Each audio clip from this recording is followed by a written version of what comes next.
वर्षापूर्वींचा ऐतिहासिक खटला 24 एप्रिल 1973 चा ऐतिहासिक निकाल.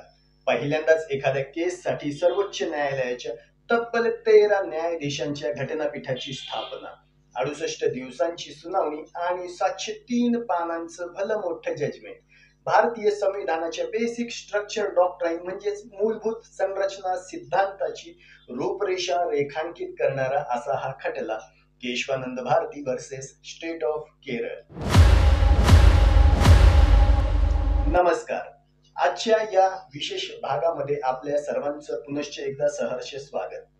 50 वर्षांपूर्वी Keshavananda Bharati versus state of Kerala civil writ petition number 135 of 1970 या खटल्यामध्ये सर्वोच्च न्यायालयाचे सर्वात मोठ्या घटनापीठाने दिलेला ऐतिहासिक निकाल आज देखील महत्वाचा मानला जातो. आणि त्यामुळेच कायद्याचं शिक्षण घेणारे विद्यार्थी असोत की मग UPSC चे विद्यार्थी, त्यांना या खटल्याचा निकाल समजून घेण्यावर भर दिला जातो. आजच्या या भागामध्ये आपण हा खटला का आणि कसा महत्वाचा आहे याबाबत चर्चा करणार आहोत. तुम्ही म्हणाल आत्ताच का, तर याचं कारणही तितकंच महत्वाचं आणि आनंदाचं आहे. भारतीय राज्यघटनेचा मूलभूत संरचना सिद्धांत म्हणजेच बेसिक स्ट्रक्चर डॉक्ट्राईन मानणाऱ्या केशवानंद भारती या खटल्याच्या ऐतिहासिक निकालाला 50 वर्ष पूर्ण होत असताना या खटल्याचा निकाल सुप्रीम कोर्टाच्या वेबसाईटवर 10 भारतीय भाषांमध्ये उपलब्ध असल्याबद्दल आपल्या सुप्रीम कोर्टाचे सरन्यायाधीश DY चंद्रचूड यांनी घोषित केलं. हा ऐतिहासिक निकाल हिंदी, तेलुगू, तमिळ, उडिया, मल्याळम, गुजराती, कन्नड, बंगाली, आसामी आणि मराठी भाषेमध्ये उपलब्ध करून देण्यात आलेला आहे. चला तर मग आधी या ऐतिहासिक केसची पार्श्वभूमी जाणून घेऊया. 15 ऑगस्ट 1947 रोजी स्वातंत्र्य मिळाल्यानंतर सर्व राज्य आपापली सामाजिक आणि आर्थिक परिस्थिती सुधारण्यासाठी आणि विकास साधण्यासाठी प्रयत्नशील होते. भारतीय संविधानाला अंमल दिल्यानंतर नागरिकांना काही महत्वाचे फंडामेंटल राईट्स बहाल करण्यात आले. त्यामध्ये सर्वात महत्वाचा हक्क होता समानतेचा. परंतु त्या काळी देशातील नागरिकांमध्ये आर्थिक असेल, सामाजिक असेल अशा अनेक बाबतींमध्ये असमानता होती. पैसा, रिसोर्सेस, उपलब्ध साधन सामग्री आणि उत्पादनांची साधने काही मोजक्याच लोकांकडे केंद्रित झाली होती. हळूहळू लक्षात येऊ लागलं की अशा प्रकारचं केंद्रीकरण होणं योग्य नाही, ज्याद्वारे असमतोल साधला जाईल. आणि अशा प्रकारचं कोणतंही केंद्रीकरण होऊ नये यासाठी विविध राज्यांनी आपापले प्रयत्न सुरू करून त्यांचे वर्तमान प्रचलित कायदे आणि व्यवस्था बदलण्यास सुरुवात केली. केरळ राज्य सरकारने देखील राज्याचं सोशल आणि इकॉनॉमिक स्टेटस बदलण्यासाठी किंवा दुरुस्त करण्यासाठी प्रयत्न सुरू केले. केरळ राज्याने केरला लँड रिफॉर्म ऍक्ट 1963 हा नवीन कायदा पारित केला. या नवीन जमीन सुधारणा कायद्यामुळे कोण किती जमीन विकत घेऊ शकतो यावर बंधनं घालण्यात आली, रेस्ट्रिक्शन्स इम्पोज करण्यात आले. नागरिकांच्या मालमत्तेचे अधिकार मर्यादित केले गेले, त्यावर लिमिटेशन्स लावण्यात आले. याच केरला लँड रिफॉर्म ऍक्टचा वापर करून केरळच्या राज्य सरकारने इडनीर मठाची जमीन संपादित केली, ज्यामुळे इडनीर मठाचे मठप्रमुख केशवानंद भारती यांनी सुप्रीम कोर्टात या भूसंपादनाला आव्हान दिलं, ज्यामध्ये प्रख्यात वकील आणि ज्युरिस्ट ज्ञानाबाई पालखीवाला यांनी इडनीर मठाची बाजू मांडली. 24 एप्रिल 1973 रोजी सर्वोच्च न्यायालयाने केशवानंद भारती वर्सेस केरळ सरकार या खटल्यामध्ये भारतीय घटनेची पायाभूत संरचना बेसिक स्ट्रक्चर ऑफ कॉन्स्टिट्यूशन संदर्भात ऐतिहासिक निर्णय दिला. या खटल्याद्वारे हे अधोरेखित केलं गेलं की संविधानात दुरुस्ती करण्याचा अधिकार संसदेला तर आहे, पण संसदेला संविधानाच्या प्रस्तावनेची मूलभूत रचना बदलता येणार नाही आणि कोणतीही दुरुस्ती प्रिॲम्बलच्या उद्देशिकेच्या मूळ रचनेविरोधात असू शकत नाही. भारतीय राज्यघटनेचा प्रिॲम्बल हा सर्वात महत्वाचा संविधानाचा भाग आहे असं या निकालाद्वारे म्हटलं गेलं. न्यायालयीन समीक्षा, धर्मनिरपेक्षता, स्वतंत्र निवडणूक व्यवस्था आणि लोकशाही ही संविधानाची मूलभूत संरचना आहे आणि ही मूलभूत संरचना बदलण्याचा अधिकार संसदेला नाही. आज आपल्याला जे काही मूलभूत हक्क आहेत, ज्यामध्ये अभिव्यक्ती स्वातंत्र्याचा हक्क, समानतेचा हक्क, धर्म स्वातंत्र्याचा हक्क, उपासनेचा हक्क, मालमत्तेचा हक्क असे सर्व मूलभूत हक्क आपल्यापासून कोणीही हिरावून घेऊ शकत नाही. अशा या ऐतिहासिक खटल्याचे पिटिशनर होते केरळमधील इडनीर मठाचे मठप्रमुख केशवानंद भारती. जाणून घेऊयात कोण होते हे केशवानंद भारती, हा खटला नेमका काय होता, त्याचा निकाल काय लागला आणि तो इतका महत्वाचा का होता ते. केरळ राज्यामध्ये इडनीर नावाचं एक हिंदू मठ आहे आणि केशवानंद भारती हे या मठाचे प्रमुख होते.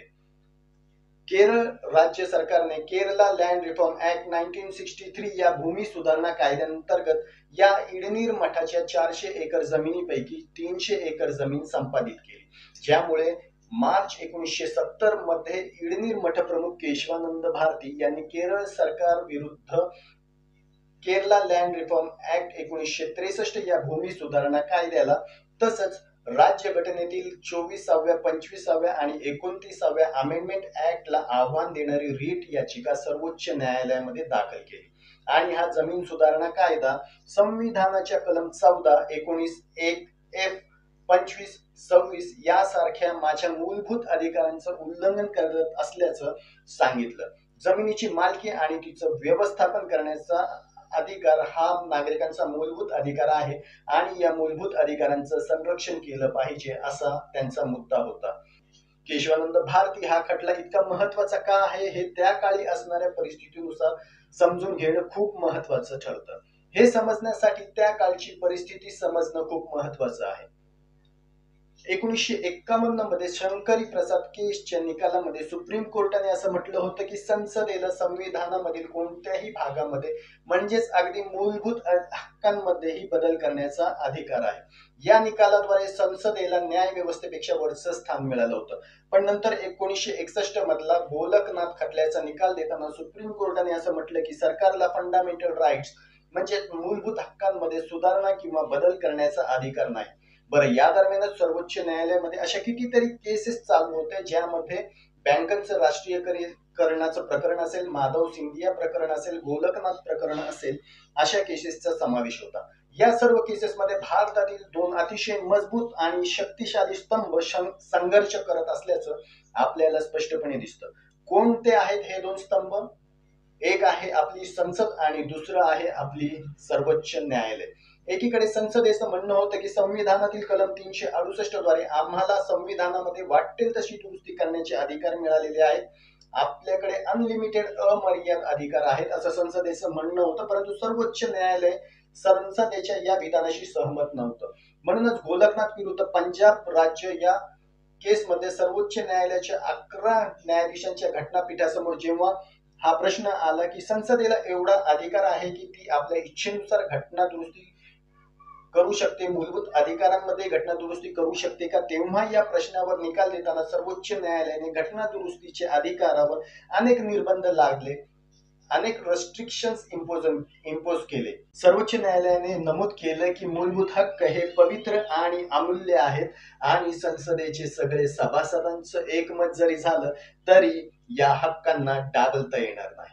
त्यानंतर केंद्र सरकारने संसदेमध्ये 24वी, 25वी आणि 29वी घटना दुरुस्ती कायदा आणून सर्वोच्च न्यायालयाने घटना दुरुस्ती करण्यासंदर्भातील संसदेच्या अधिकारांवर लादलेले निर्बंध दूर केले जेणेकरून संसदेला त्यांचे अधिकार परत मिळू शकतील.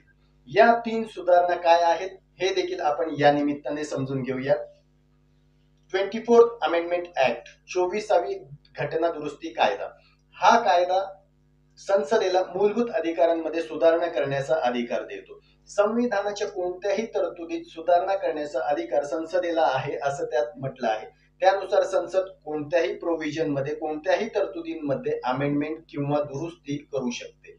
पाहूयात काय आहे 25th अमेंडमेंट ऍक्ट 25वी घटना दुरुस्ती कायदा.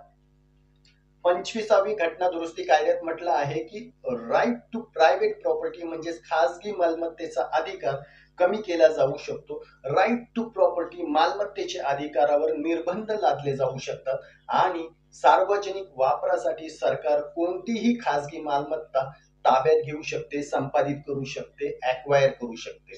अशा संपादनासाठी देण्यात येणारी नुकसान भरपाई कंपेन्सेशन हे कोर्टाद्वारे न ठरवता संसदेद्वारे ठरवलं जाईल. आता पाहूयात काय आहे 29th अमेंडमेंट ऍक्ट 29वी घटना दुरुस्ती कायदा. या दुरुस्तीद्वारे जमीन सुधारणा कायदा अनुसूची 9 मध्ये टाकण्यात आला. या 9व्या शेड्यूलचं वैशिष्ट्य काय आहे तर 9व्या शेड्यूल मध्ये समाविष्ट असलेले सर्व कायदे कोणताही प्रश्न उपस्थित करता येत नाही. ते कायदे कोर्टात रिव्ह्यू करता येणार नाही. म्हणजेच त्या कायद्यांची कोर्टात समीक्षा करता येणार नाही. त्यामुळे भूमी सुधारणा कायद्याला शेड्यूल 9चं कवच मिळालं आणि त्यामुळेच केशवानंद भारती प्रकरणात जमीन सुधारणा कायद्याबरोबरच या 3 घटना दुरुस्तींनाही आव्हान देण्यात आलं होतं. मुळात या प्रकरणात अनेक मुद्दे उपस्थित करण्यात आले होते, पण मुख्यतः 2 प्रश्न या प्रकरणांमध्ये केंद्रित होते. पहिला प्रश्न येतो की संसद मूलभूत अधिकारांमध्ये सुधारणा करू शकते का? आणि दुसरा, जर या पहिल्या प्रश्नाचं उत्तर होय असेल तर संसदेला असलेल्या अधिकारांची व्याप्ती काय असेल, तिचं एक्सटेंट काय असेल, संविधानाच्या अशा कोणत्या तरतुदी आहेत ज्यामध्ये संसद सुधारणा करू शकते. आता या केसमधील याचिकाकर्त्यांच्या आणि प्रतिवादींच्या युक्तिवाद काय होता ते आपण थोडक्यात पाहूयात. प्रथम पाहूयात याचिकाकर्त्यांचा युक्तिवाद काय होता तो. याचिकाकर्त्यांचा पहिला मुद्दा असा होता की राज्यघटनेतील कलम 368 जे संसदेला घटना दुरुस्तीचा अधिकार देते, पॉवर्स देते, तो अधिकार ऍब्सोल्यूट अधिकार नाही. उलट पक्षी हे अधिकार मर्यादित आणि प्रतिबंधित आहेत. दुसरा मुद्दा होता की घटनेमध्ये दिलेले अधिकार नागरिकांच्या स्वातंत्र्याचं रक्षण करण्यासाठी दिलेले आहेत. जसं की कलम 19(1)(f जे मालमत्तेच्या अधिकाराविषयी भाष्य करतं. याचिकाकर्त्यांचं म्हणणं होतं की 24वी आणि 25वी घटना दुरुस्ती कायदा नागरिकांच्या मूलभूत हक्कांवर गदा आणणारा आहे आणि ते कमी करणारा आहे. त्यामुळेच हे चुकीचं कृत्य आहे. आता पाहूयात काय होता प्रतिवादींचा युक्तिवाद. प्रतिवादींचं म्हणणं होतं की संसदेला घटना दुरुस्ती करण्याचा प्रचंड अधिकार आहे. कलम 368 नुसार संसदेला अनलिमिटेड आणि ऍब्सोल्यूट असे अधिकार दिलेले आहेत. त्यांच्या मते प्रत्येक राज्याला आपली आर्थिक आणि सामाजिक परिस्थिती वेळोवेळी सुधारावी लागते. अशा परिस्थितीमध्ये संसदेच्या अधिकारांवर निर्बंध लादता कामा नये, कारण जर त्यांच्या या पॉवर्सवर रिस्ट्रिक्शन्स म्हणजेच मर्यादा लादली गेली तर कालांतराने ते समाजाच्या गरजा कधीच पूर्ण करू शकणार नाही.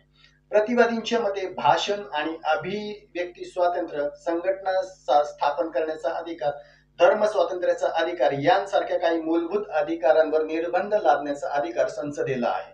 आता पाहूया या केसमध्ये सर्वोच्च न्यायालयाच्या 13 न्यायाधीशाच्या घटनापीठाने दिलेला ऐतिहासिक निकाल. या ऐतिहासिक खटल्याचा निकाल सर्वोच्च न्यायालयाच्या 13 न्यायाधीशांच्या घटनापीठाने 7-6 या बहुमताने दिला, ज्यामध्ये सर्वोच्च न्यायालयाने पहिला प्रश्न संसद मूलभूत अधिकारांमध्ये सुधारणा करू शकते का या प्रश्नाचं उत्तर दिलं.